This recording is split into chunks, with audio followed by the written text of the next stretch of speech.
Josh Prey created this unsolicited jingle for Popeyes, and we're feeling blessed. Baby, I want Popeyes. Tell me what you want to eat. I want my sandwich that start with a P. Josh Prey from Orlando, Florida, on August 19th at 8:59 p.m. Love that chicken from Popeyes. Love that chicken from Popeyes. This is the Shanice Lewis Show, the #1 podcast for plus-size women. With your host, the queen of curvy conversation, Shanice Lewis.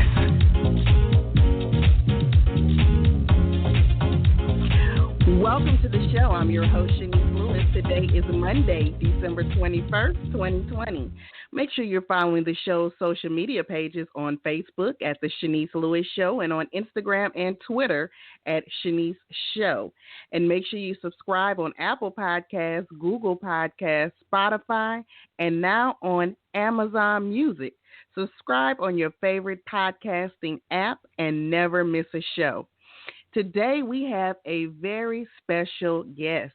Mallory B Richardson is a Native American influencer and a member of the Haliwa-Saponi Tribe.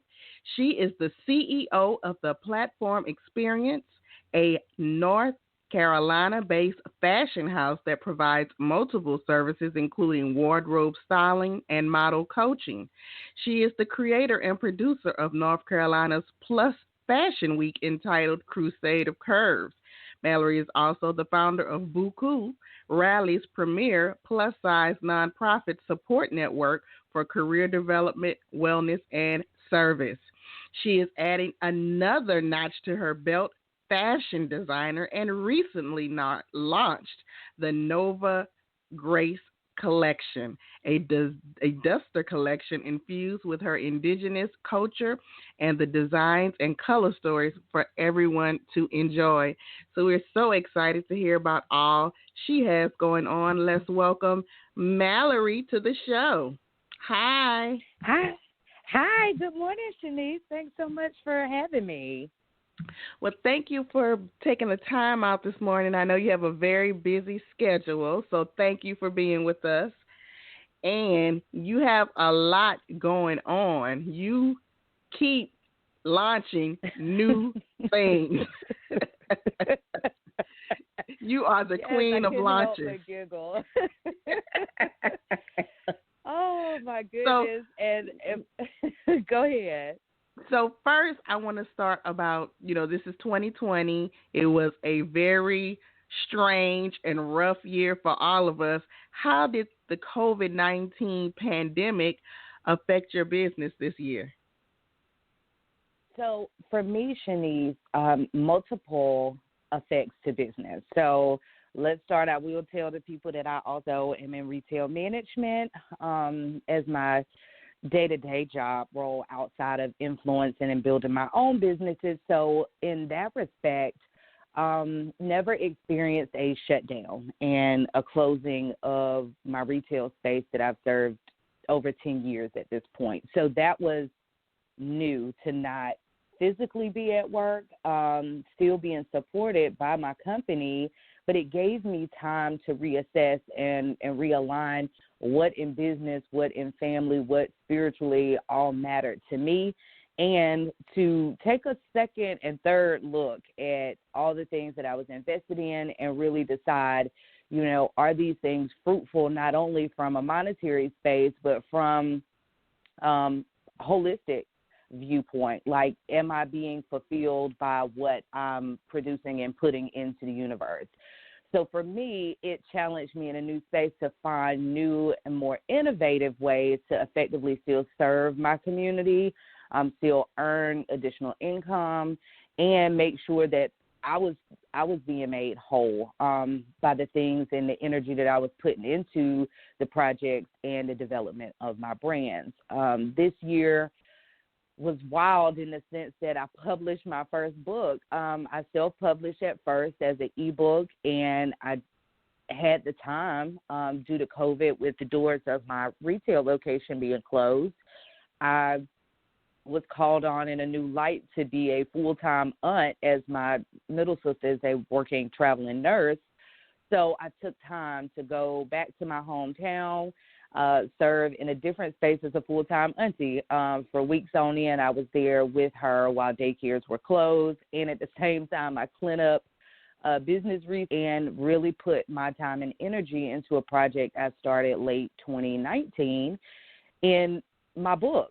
And Writing Life After Love and producing an online mechanism for which to push that platform during Corona at a very reasonable price, and updating my website and issuing the ebook just by email to those who follow me online and were interested in reading about that journey in my life was mind-blowing to me. So you didn't have any intentions of releasing an ebook this year. That just came out of being in the pandemic and free time.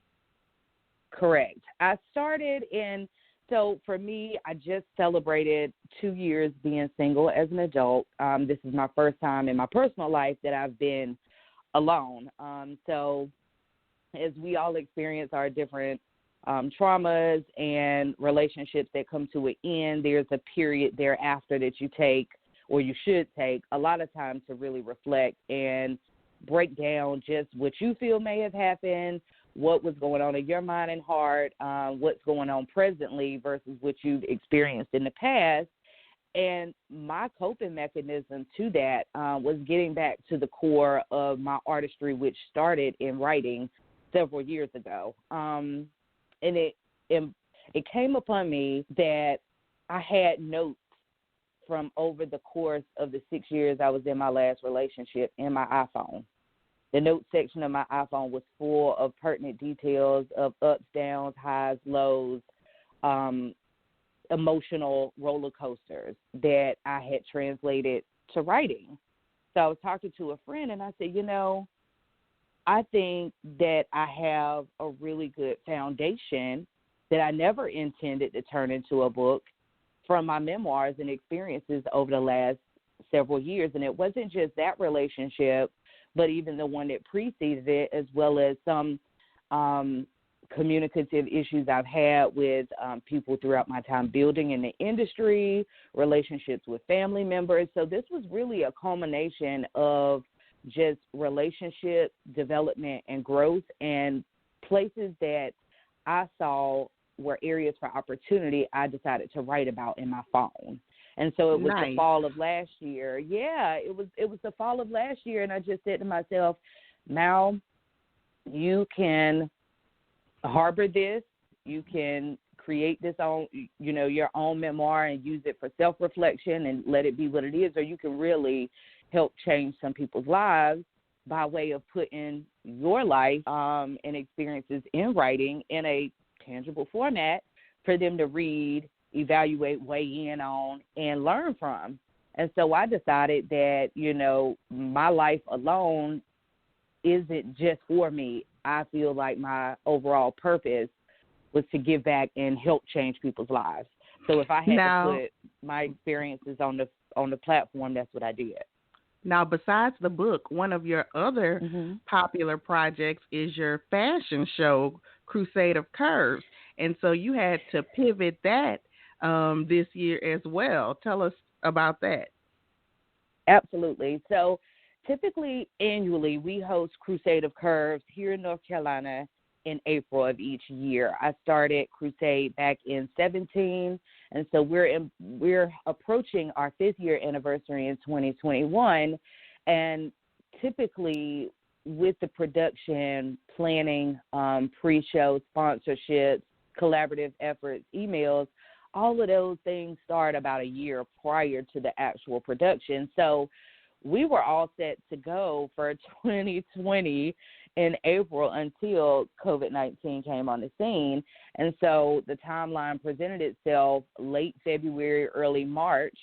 And I remember my sisters and I traveled for their birthdays to Mardi Gras in February, and we literally just made it back to North Carolina when COVID became a thing, a topic of conversation, a warning to all to be safe and to scale back with your social activities.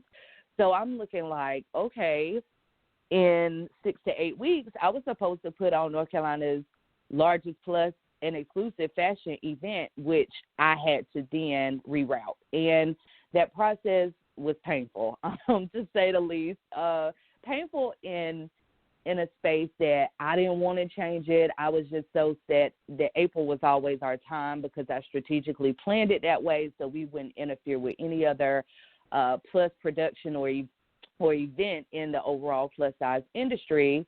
And I was just so excited. So everyone was so excited, but I said I have to think about the health of the people that are involved, and I have to think about the logistics. I had to take my heart off my sleeve and think more business-minded and reroute some things. So I started, as soon as I got back, started reaching out to my contacts and the venues and the models, and there's so many different layers to people that are involved in the production, and started to map just how we were going to make it happen in 2020, but just not in April. So we did a live and postponed it, just told people to stay tuned. We had to then reevaluate dates.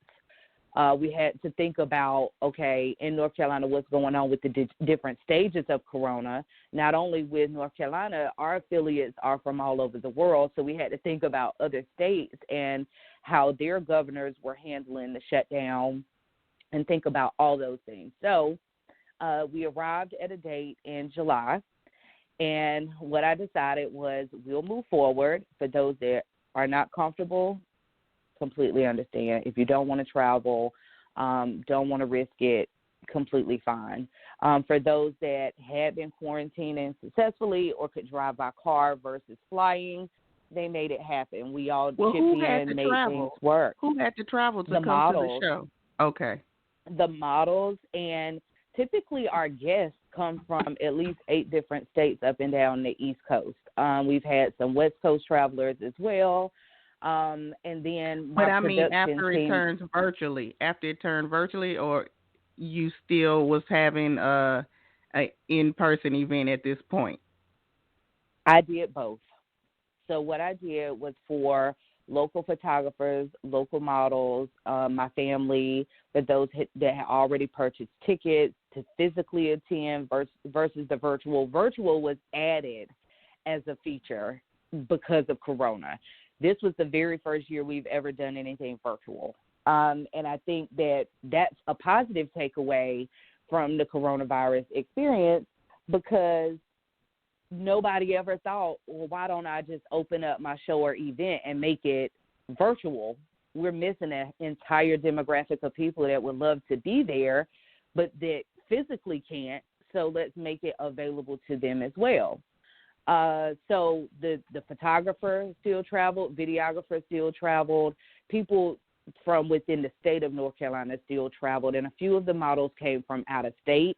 I had a very small physical audience. For those that requested refunds because of Corona and couldn't attend, they were awarded those. I just asked for a window to be able to produce those refunds. And then people decided to join us virtually instead. So we had a Zoom capturing the videography of the show, and they were able to feel like they were live and watching in Charlotte. Got it. Well, you, I guess, have a new skill now going into 2020 when you do your fashion show next year. So it worked out. Yes, absolutely. I said going forward, I don't see why we would not offer virtual. There is a huge market for it. And definitely as the year progressed and you saw other events go virtual, especially New York Fashion Week, everybody had to say, okay, we're either going to pull the plug or we're just going to find a new way to do it. And new isn't wrong. It forced innovation, and it forced us to think more critically about new and different ways to execute business. Now, let's talk about your new clothing line that you just launched. Now, you already have a lot of stuff going on. What made you want to launch your own clothing line? In the last couple years, my niece Nova is the core inspiration for this collection, and she just turned 5 this year in 2020. And in the last couple of years, it was interesting because I've always had a knack or wanted to explore a designer space.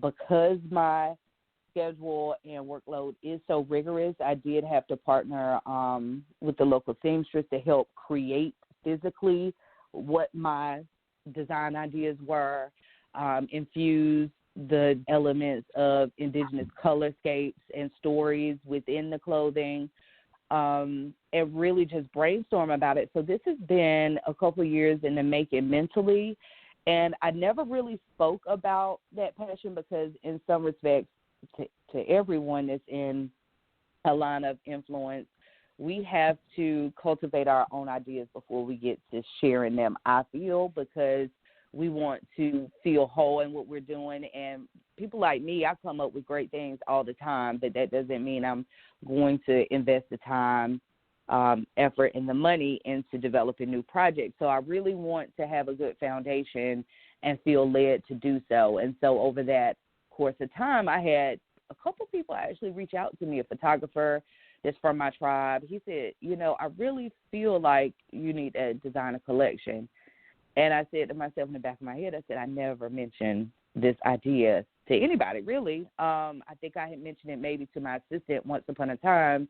I said, I have this idea that I want to expand my T-shirts into tees and turbans, and I really love dusters. I feel like dusters are the wave of being able to layer and create new looks out of one basic look, and you can carry a duster from like a kimono robe to a caftan to a swimsuit cover-up, all kinds of different looks just by layering a piece. So I decided to take the love of my life, my niece, as well as my Indigenous culture as a Haliwa woman and Eastern North Carolina native, and mix those together with my desire and love of fashion and dusters. So after really giving that a lot of thought, I started to go and have conversations with people that I knew worked in the design industry. I talked to designers, seamstresses, people from fabric companies, listened to people and what they liked and didn't like about the clothes that they were receiving or buying. Especially during Corona, it was interesting to just have conversations and they not really know that that was my perspective. But when I was listening to people and their feedback, they felt like, oh, I'm only getting one wear out of something. And then even in my own social media platforms, I started to delve back into styling and really revamping looks. So people responded so well to it. I said, these are all just great signs that I can do this. And this is something that I've thought about for a long time. Let me invest in it. Let's get the business part of it underway. And the design stuff is the fun part. So it's been a few months in the making of a collection. I wanted to release it during Native American Heritage Month, which is each year in November. And I got really discouraged because just so many things had been happening in the last 60 to 90 days. I got promoted again, had to rework some plans for upcoming 2021. And then I just felt like, now, are you too stretched? Like, are you tired? Like, how is this all going to work out? And that's when I just had to reach back and dig in my arsenal of support and get encouraged all over again. And despite not launching in November, because I'm following quite a few Indigenous influencers online, I was reminded that we're Native year-round.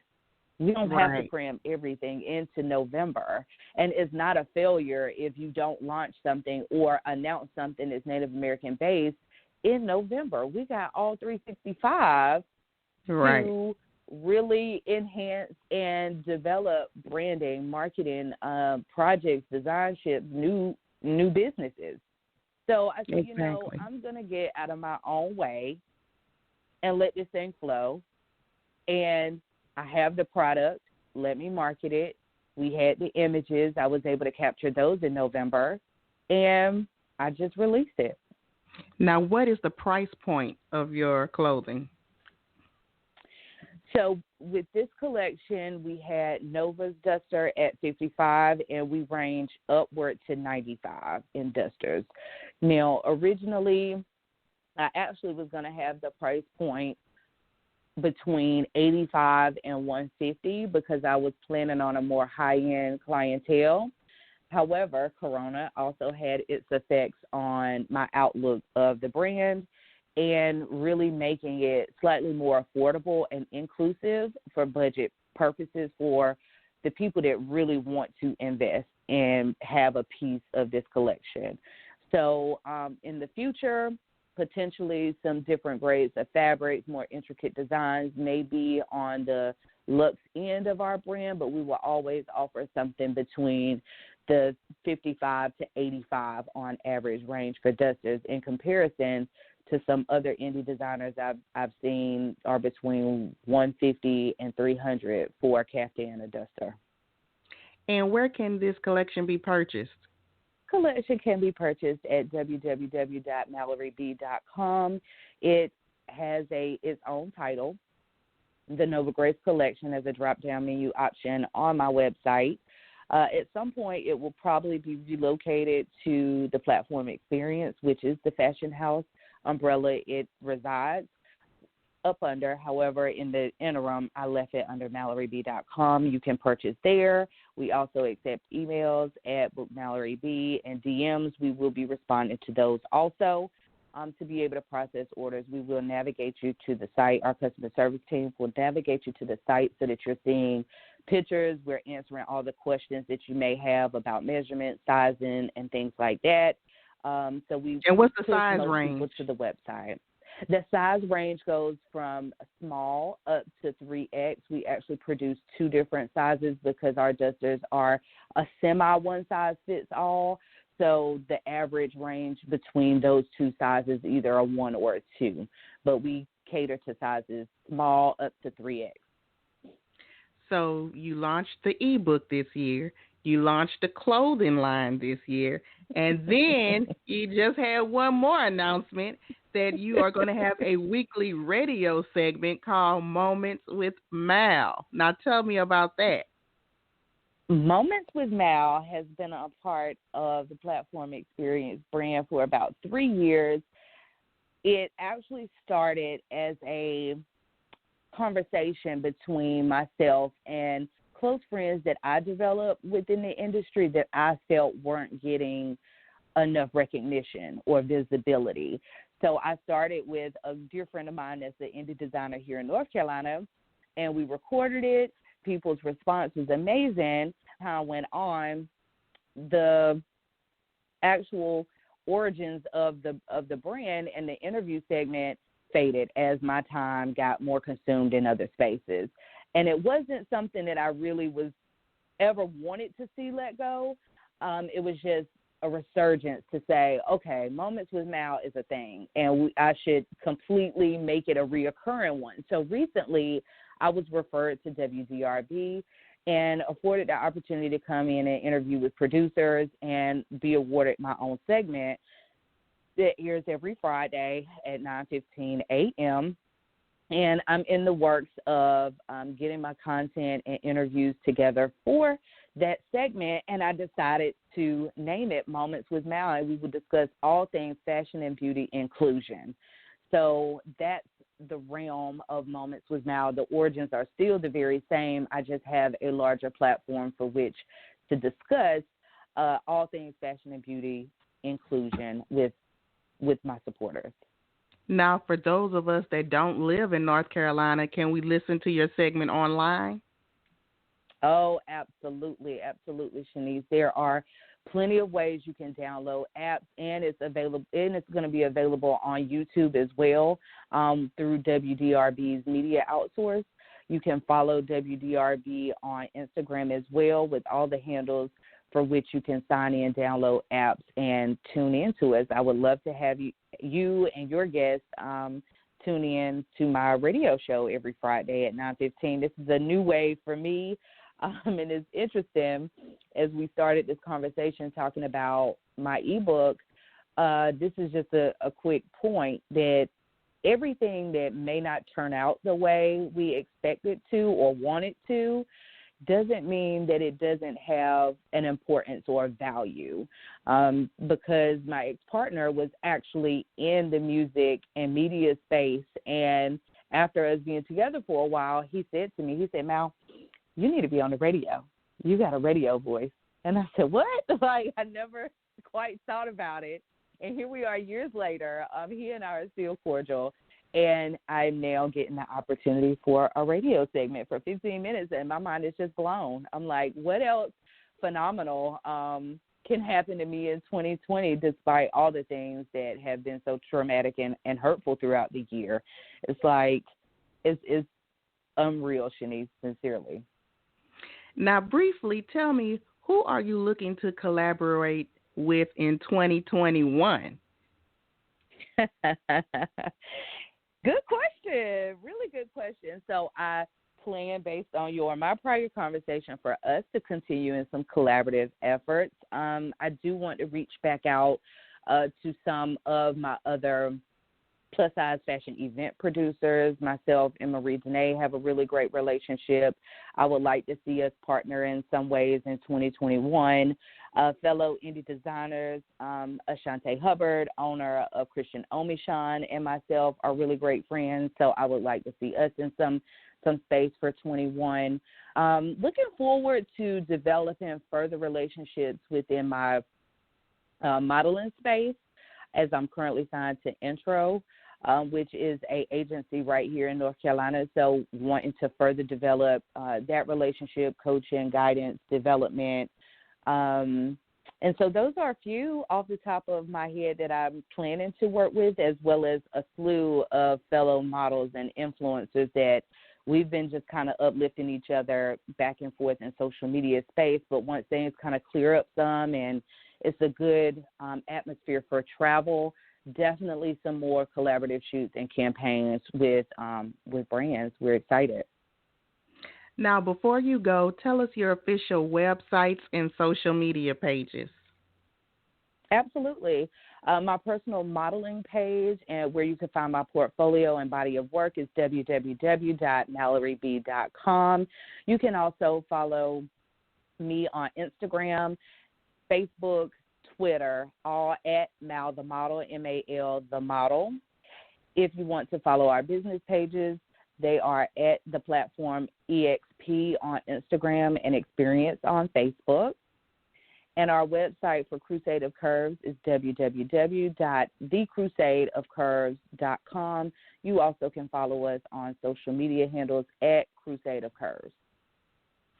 Well, thank you so much for being on the show today. Continued success with your multiple projects. I am so proud of you and everything you've accomplished, and we definitely will be collaborating in 2021 for sure. So much, Shanice, for the opportunity and for all the amazing work you're doing 20-plus years in. It really is inspiring to have legacies like you in the making for us aspiring to look up to and be great examples for. So definitely continue your strides as well, and I look forward to seeing you in 2021 and all of our collaborative efforts. Well, all right, ma'am. Enjoy the rest of your day, and we'll be in touch. You do the same. Take care. All right. Bye-bye. Bye-bye. And thank you to my fabulous guest, Mallory B Richardson. Thank you for tuning in to the show. I've been your host, Shanice Lewis. Until next time, keep thriving in your curves and be blessed. You've been listening to The Shanice Lewis Show. For more info about the show, visit ShaniceLewisShow.com.